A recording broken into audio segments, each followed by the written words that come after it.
Hello everyone and welcome to my channel. My name is Bridget Ezobiako and this is Bridging Healthcare. You are welcome. If you've not subscribed to the channel, this is your chance. Please subscribe now. Hit the bell so that every time I throw one of these my powerful videos, you will be the first to know. So today I want to share something. It's not going to be a very long one, but it's going to be highly educative and I want you to listen. And the topic is when your service user dies. So you arrive at your service user's home and you find them not responding. That is the first scenario. Second scenario, you are supporting your service user. They were responding when you started supporting them.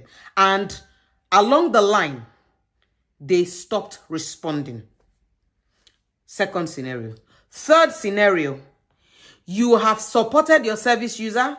They were alive and well when they were alive when you were leaving. And by the time you leave, not up to an hour, you get a call that your service user has passed away.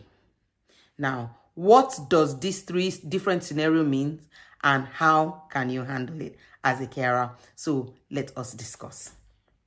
I believe that end-of-life care is one of my strengths and it's something that I've done training, I've done courses. Even my master's was in dementia, and end-of-life care is like a full module, okay? Or more. I think one or two. We discussed death. We had the death cafe. And this is a topic that I find quite exciting and interesting. I believe it is one of my strengths. So I'm not speaking as an authority, but I'm speaking from experience and from training. So the first scenario, you arrived at your service user's home and they are not responding. The first point of call, you have checked, you know how to check that somebody is not responding. You tap them, you put your hand under their nostril to see if there is breathing. You check their stomach if there's breathing, or their chest if it's rising up and down. You touch them, they are cold and clammy, right? The next thing to do is to call emergency service 999, 911. Call emergency service immediately. And once you have called emergency service, of course, you must have read the care plan, So if there's need to start CPR, cardiopulmonary resuscitation, you will start that one immediately, which is 30 compressions and 2 breaths. And you don't have to do the breath. If you don't want to do the breath, if you don't feel confident to do the breath, just continue with the compression.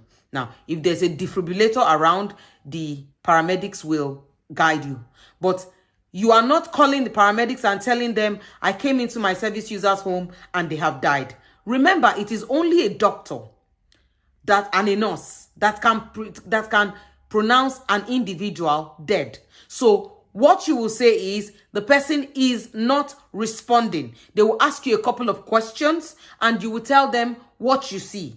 The person is not responding. That's not the time that you cover people's eyes. Don't do anything. Calm down. If you need support, ask for support from your company. Okay? Call for help first before you start any cardiopulmonary resuscitation.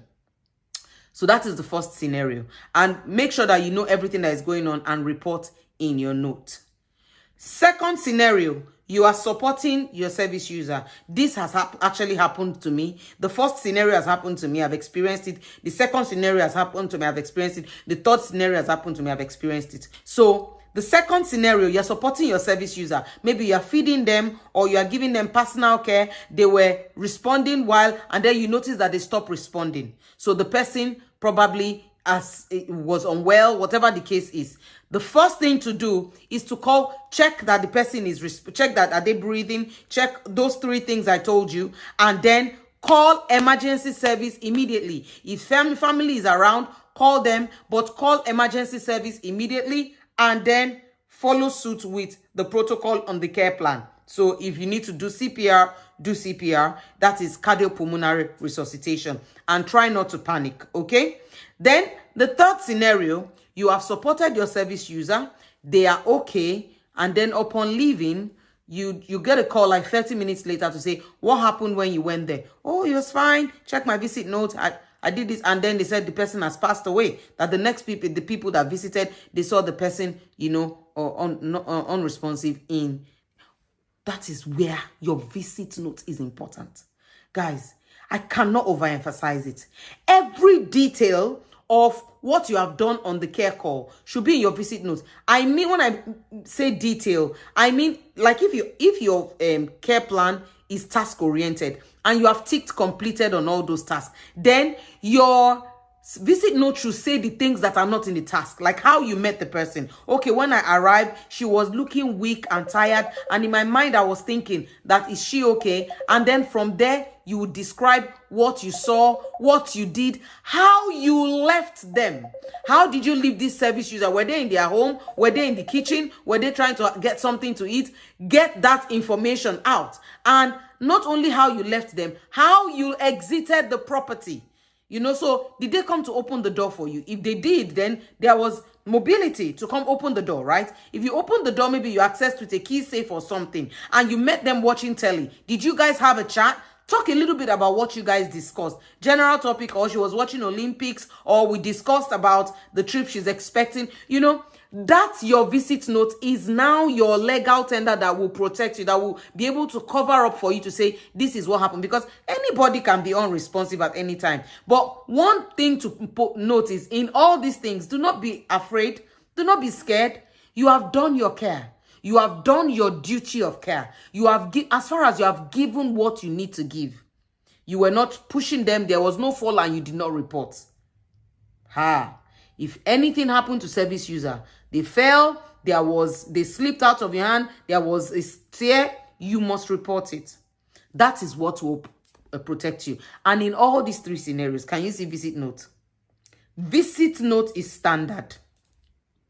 Visit note is standard. So please, please, please, let this be your routine. This can happen to you. It can happen to anyone. It happens to nurses. It happens to doctors. It happens to healthcare professionals. It happens to anybody. You can be in a care home and the person passes away while you're watching them. You can be in home care. You've gone to the person's home and you find them passed away. So will it happen in your career? Yes, it will happen. But what can you do? That's what I've just told you. If you have any questions, please talk to me in the comment section and let me see your thoughts. Please don't forget to like and share. Thank you for coming again and again. This is Bridget, and see you in the next one. Ciao.